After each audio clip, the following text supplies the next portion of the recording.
Hello दोस्तों, स्वागत है एक नई वीडियो में। आज की इस वीडियो में हम लोग देखने वाले हैं क्लास 9 के साइंस के जग द्वारा जारी किए गए मॉडल सेट 2 को, जो कि एग्जाम की दृष्टि से काफ़ी महत्वपूर्ण है। यहाँ से आप लोग को डायरेक्ट एग्जाम में हूबहू क्वेश्चन देखने को मिलेगा। तो अगर अभी क्लास 9 की तैयारी कर रहे हैं तो इस वीडियो के अंत तक बने रहें। और अभी तक हमारे चैनल में आप नए हैं तो चैनल को सब्सक्राइब करें और अपने दोस्तों तक शेयर जरूर करें। इस चैनल के माध्यम से आपको क्लास 8 से लेकर के 12 तक के सभी विषयों की संपूर्ण तैयारी कराई जाती है। तो इस चैनल को सब्सक्राइब आप लोग ज़रूर कर लीजिए। तो आइए हम लोग बिना देर करते हुए क्वेश्चन का सॉल्यूशन देखते हैं और एक-एक करके इसका विश्लेषण करते हुए आगे की ओर हम लोग बढ़ते हैं। देखिए सबसे जो फर्स्ट प्रश्न है, पूछ रहा है कि वेग में परिवर्तन की दर को क्या कहते हैं? देखिए वेग में परिवर्तन की दर को हम लोग त्वरण कहते हैं, ठीक है? तो त्वरण कहते हैं, यानी कि ये ए बराबर होता है v minus you by T, ठीक है? ये त्वरण है। त्वरण का ऐसा ही मात्रक होता है मीटर पर सेकेंड स्क्वायर, आप सभी याद रखिएगा, ठीक है? एक होता है मंदन। तो जो ऋणात्मक त्वरण होते हैं, ऋणात्मक त्वरण को हम लोग मंदन कहते हैं, ठीक है? याद रखिएगा मंदन, ठीक है? इसका भी ऐसा ही मात्रक जो होता है वो मीटर पर सेकेंड स्क्वायर होता है, ठीक है? आप लोग से कई बार पूछा जाता है कि मीटर पर सेकेंड किसका मात्रक है? देखिए जो मीटर प्रति सेकेंड होता है वो वेग या चाल का ऐसा ही मात्रक है, ठीक है? लेकिन अगर आपसे मीटर पर सेकेंड स्क्वायर पूछे तो ये त्वरण या मंदन का ऐसा ही मात्रक होता है, ठीक है? तो इसका करेक्ट आंसर हो जाएगा ऑप्शन नंबर बी, त्वरण।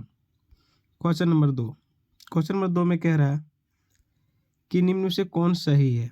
निम्न में से कौन सही है? सबसे पहला बोल रहा है एस बराबर you plus half A T square, दूसरा में एस बराबर U T plus half A T square, तीसरा में एस बराबर U T plus half A T, चौथा में एस बराबर U T square plus half A T square. देखिए, ठीक है, जो एस बराबर होता है वो U T plus half A T square होता है, ठीक है? ए टी स्क्वायर होता है। तो इसका करेक्ट आंसर हो जाएगा ऑप्शन नंबर बी, एस बराबर U T plus half A T square, ठीक है?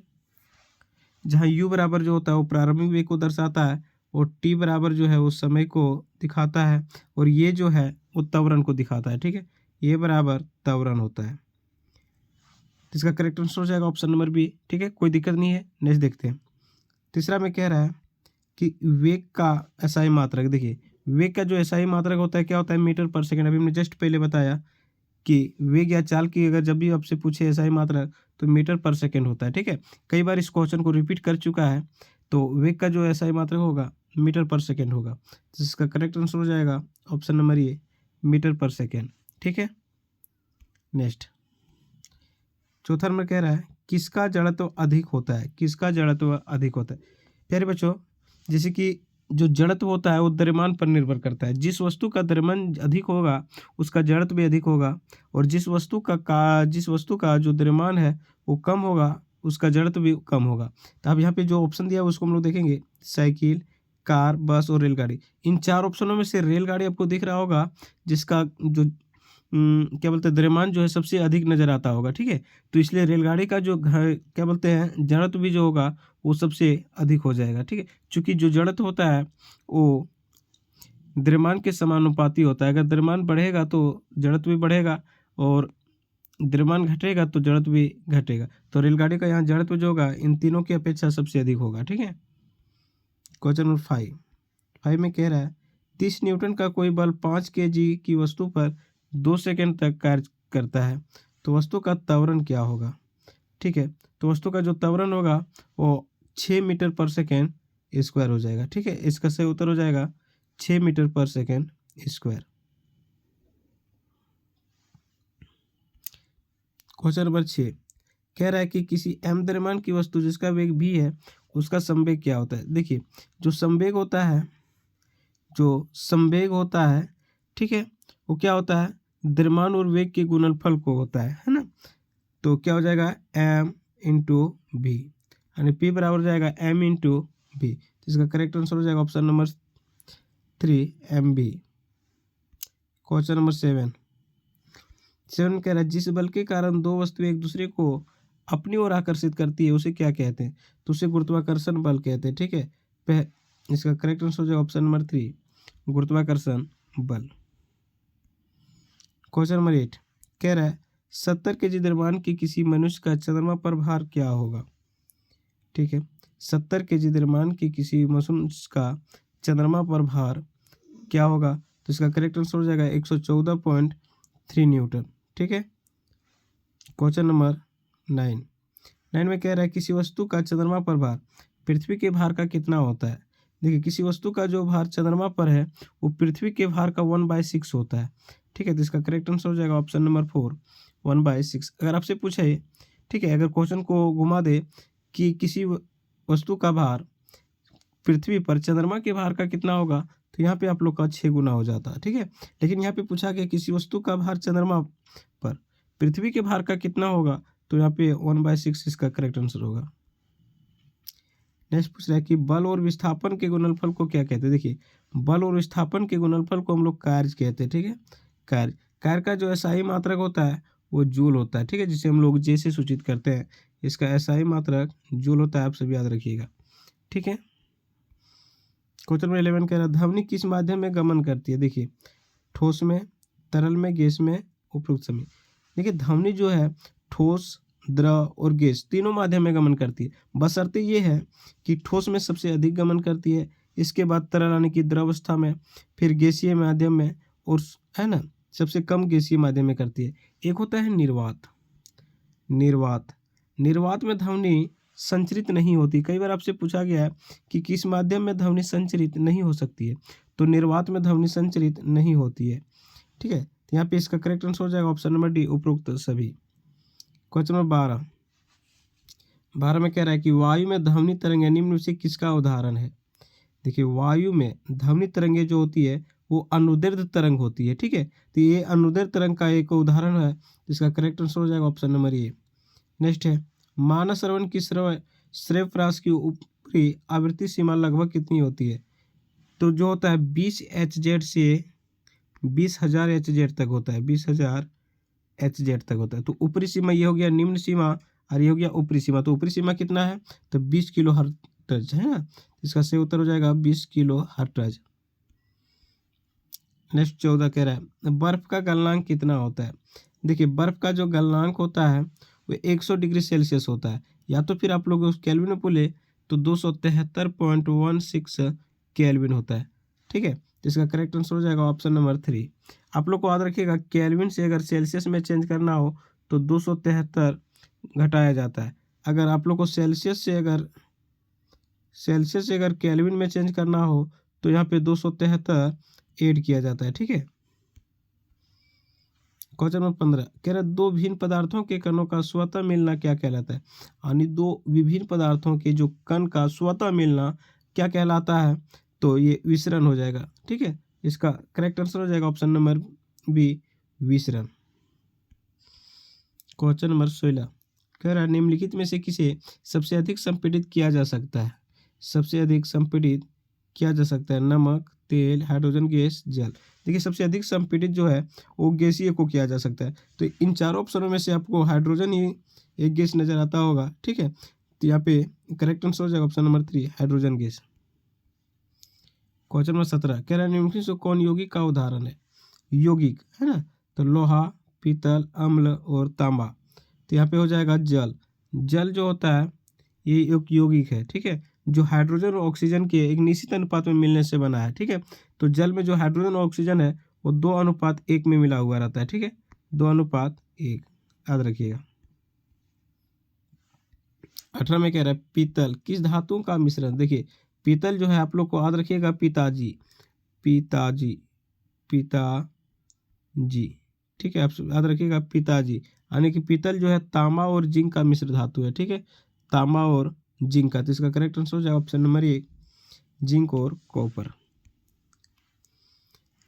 अगला कह रहा है 19 में निम्नलिखित में से कौन रासायनिक परिवर्तन का उदाहरण है? जल का बर्फ में बदलना, भोजन का पचना, मोमबत्ती का पिघलना, लोहे के चूर्ण को बालू में मिलाना। देखिए, तो यहाँ पे हो जाएगा भोजन का पचना। ठीक है, जिससे एक नया पदार्थ बन जाता है और इसे पुनः हम लोग मूल अवस्था में वापस नहीं लाया जा सकता, इसे भोजन का पचना। ठीक है, भोजन का पचना से क्या होता है, एक नई पदार्थ का निर्माण हो जाता है, उसे पुनः हम लोग मूल अवस्था में नहीं ला सकते, ठीक है। तो इसका करेक्ट आंसर हो जाएगा भोजन का पचना। नेक्स्ट है सल्फ्यूरिक अम्ल का रासायनिक सूत्र क्या होता है। देखिए सल्फ्यूरिक अम्ल का जो रासायनिक सूत्र होता है वो H2SO4 होता है, ठीक है। सल्फ्यूरिक अम्ल अगर आपसे पूछ दे कि हाइड्रोक्लोरिक अम्ल का सूत्र क्या होता है तो होता है HCl, ठीक है। नेक्स्ट है कि किस यौगिक की परमाणुकता 5 है। किस यौगिक की परमाणुकता 5 है। इसका करेक्ट आंसर हो जाएगा कैल्शियम कार्बोनेट, ठीक है। इसी को चूना पत्थर भी कहा जाता है, चूना पत्थर, ठीक है। Calcium carbonate. एक बार आपसे पूछा जाता है कि बुझा हुआ चूना का रासायनिक सूत्र लिखें। देखिए बुझा हुआ चूना का आपसे पूछे तो इसका सूत्र होता है CaOH2। अगर आपसे पूछे बिना बुझा हुआ चूना तो बिना बुझा हुआ चूना का रासायनिक सूत्र होता है CaO, कैल्शियम ऑक्साइड, ठीक है। क्वेश्चन नंबर 22 कह रहा है किसी तत्व के परमाणु के नाभिक में 11 प्रोटॉन 12 न्यूट्रॉन है तो तत्व की द्रव्यमान संख्या क्या हो जाएगी, ठीक है। तो जो तत्व की द्रव्यमान संख्या हो जाएगी 2 1 3 यानी कि 23 हो जाएगा, ठीक है। इसका correct answer option number C 23। Next कह रहा है कि सोडियम का सही इलेक्ट्रॉनिक विन्यास क्या होता है। देखिए सोडियम की जो परमाणु संख्या होती है वो 11 होती है। तो हम लोग जानते हैं सबसे पहली कक्षा में 2 होता है, इसके बाद 8 होती है, ठीक है। तो 8 तो 10 हो गया, लास्ट में बच गया 1, तो इसका इलेक्ट्रॉनिक हो जाएगा 2 8 1। तो 2 8 1 किस में है, 2 8 1 देखिए ऑप्शन नंबर 4 में दिया हुआ है।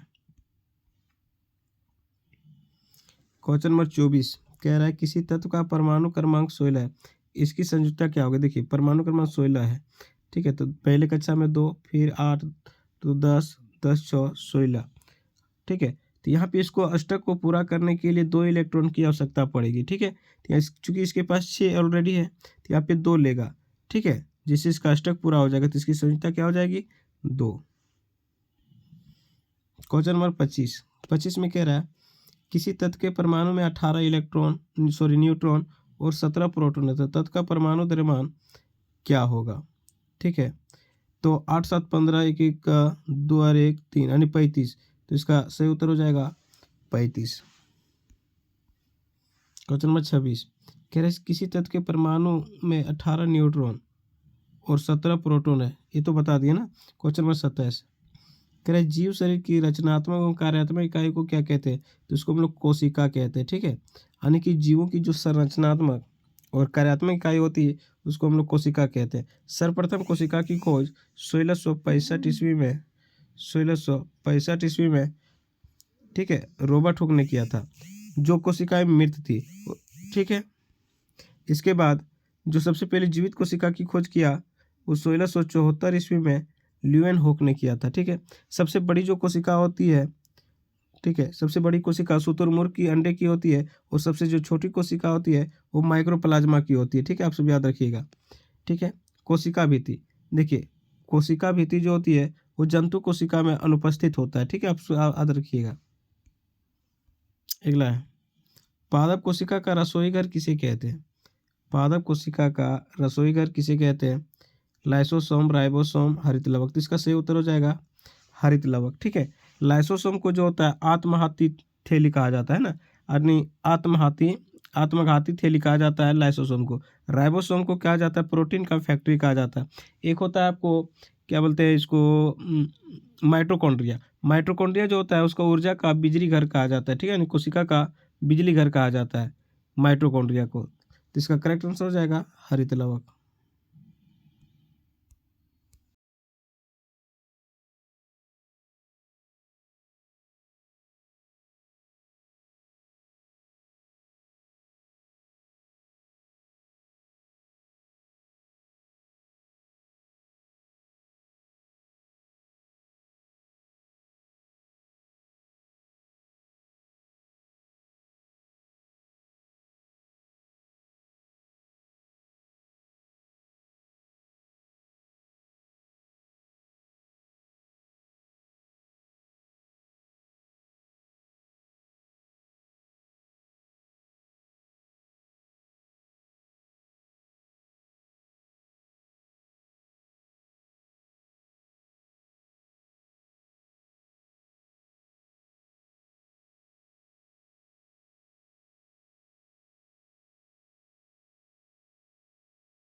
देखिए नेक्स्ट क्वेश्चन है कि जीव शरीर की रचनात्मक और कार्यात्मक इकाई को क्या कहते हैं। देखिए जीव शरीर की जो रचनात्मक और कार्यात्मक इकाई होती है उसको हम लोग कोशिका कहते हैं, ठीक है। तो इसका करेक्ट आंसर हो जाएगा कोशिका। नेक्स्ट है पादप कोशिका का रसोईघर किसे कहते हैं। देखिए जो पादप कोशिका का रसोईघर होता है उसे हम लोग हरित लवक को कहते हैं। राइबोसोम जो होता है उसे प्रोटीन का फैक्ट्री कहा जाता है, और राइसोसोम जो है उसे आत्मघाती थैली कहा जाता है, ठीक है। और एक होता है आपका माइटोकॉन्ड्रिया। माइटोकॉन्ड्रिया जो होता है वो कोशिका का बिजली घर कहा जाता है, ठीक है। तो ये सब याद रखिएगा। नेक्स्ट क्वेश्चन है कोशिका में क्रोमोसोम कहाँ पाए जाते हैं। देखिए जो क्रोमोसोम होते हैं वो केंद्रक में पाया जाता है, ठीक है। इसका करेक्ट आंसर हो जाएगा केंद्रक। नेक्स्ट है कि तना के शीर्ष भाग में यानी कि सबसे ऊपरी भाग में कौन सा ऊतक पाया जाता है। तो शीर्ष विजोत्तिक ऊतक पाया जाता है। करेक्ट आंसर हो जाएगा ऑप्शन नंबर ए। नेक्स्ट है मृत कोशिकाएं कहाँ पाई जाती है। देखिए जो मृत कोशिकाएं होती है ना वो दृढ़ ऊतक में पाए जाते हैं। इसका करेक्ट आंसर हो जाएगा ऑप्शन नंबर ए दृढ़ ऊतक। नेक्स्ट है वेल निम्नलिखित में से किस वर्ग से संबंधित है। देखिए वेल एक प्रकार से मछली है, ठीक है। तो इस मछली को जो है स्तनपायी वर्ग में रखा गया क्योंकि ये अपने बच्चे को जो दूध पिलाती है, ठीक है। तो इसका करेक्ट आंसर हो जाएगा स्तनपायी में। नेक्स्ट है रक्त के तरल अगात्री भाग को क्या कहते हैं। देखिए रक्त के जो तरल अगात्री भाग होते हैं ना उसको हम लोग प्लाज्मा कहते हैं, ठीक है। इसे प्लाज्मा के नाम से जानते हैं। नेक्स्ट है इथिलीन डाइब्रोमाइड क्या है। देखिए इथिलीन डाइब्रोमाइड क्या है। खाद, उर्वरक, धूमक और तृणनाशक। तो यह एक धूमक होता है। करेक्ट आंसर हो जाएगा option number 3। Question number 35। Question 35 कह रहा है श्वेत क्रांति किससे संबंधित। देखिए श्वेत क्रांति जो है वो दूध उत्पादन से संबंधित होता है, लेकिन आपसे अगर हरित क्रांति पूछ ले कि हरित क्रांति किससे संबंधित है तो ये फसल उत्पादन से होता है, ठीक है। नेक्स्ट है कि निम्नलिखित में से कौन रबी फसल का उदाहरण। देखिए रबी फसल जो है यहाँ पे धान, मक्का, अरहर, चना, तो इसमें से चना हो जाएगा, ठीक है। रबी फसल जो होता है उसको हम लोग शीत ऋतु में उगाते हैं, और जो एक खरीफ फसल होता है उसको हम लोग वर्षा ऋतु में उगाते हैं, जैसे धान हो गया, मक्का हो गया, ठीक है, बजरा हो गया। आपसे एक पूछा जाता है जायद फसल। जायद फसल जो होता है जिसे हम लोग ग्रीष्म ऋतु में उगाते हैं, जिससे हम लोग जो सब्जियां होती है ना जिसे हम लोग जेठुआ के नाम से जानते हैं उसको हम लोग जायद फसल कहते हैं। नेक्स्ट है कि जीवन की मौलिक इकाई क्या है। देखिए जीवन की जो मौलिक इकाई होती है उसे हम लोग कोशिका कहते हैं। कोशिका की सर्वप्रथम खोज 1665 ईस्वी में रॉबर्ट हुक ने किया था। जो कोशिकाएं मृत थी, अगर सबसे पहले अगर जीवित कोशिका की बात करें तो 1674 ईस्वी में ल्यूएन हॉक ने किया था। ल्यूएन हॉक ने किया था, ठीक है। नेक्स्ट है लाइसोसोम कौन बनाता है। देखिए लाइसोसोम जो है वो गोल्जी उपकरण बनाता है, ठीक है। इसका करेक्ट आंसर है ऑप्शन नंबर 4। नेक्स्ट है कोशिका में क्रोमोसोम कहाँ पाए जाते हैं। देखिए कोशिका में जो क्रोमोसोम है वो कहाँ पाए जाते हैं तो केंद्रक में पाया जाता है। Correct answer option number A. Question number 40 में कह रहा है कि कोशिका के अंदर प्रोटीन का संश्लेषण कहाँ पे होता है तो राइबोसोम में होता है, इसलिए इसे प्रोटीन का फैक्ट्री कहा जाता है, ठीक है। तो ये कुल 40 MCQ क्वेश्चन था जो जेक द्वारा जारी किए गए मॉडल सेट 2 है। यहाँ से आप लोग को कई क्वेश्चन डायरेक्ट एग्जाम में हुबहू देखने को मिलेगा। अगर वीडियो अच्छा लगा होगा तो लाइक शेयर जरूर कर दीजिएगा, और कमेंट करके जरूर बताइएगा कि वीडियो कैसा लगा और कहाँ पे आपको खामियां नजर आई या तो इसमें क्या सुधार करना है, ठीक है। तो इसके अकॉर्डिंग हम नेक्स्ट वीडियो में सुधार करने का प्रयास करेंगे।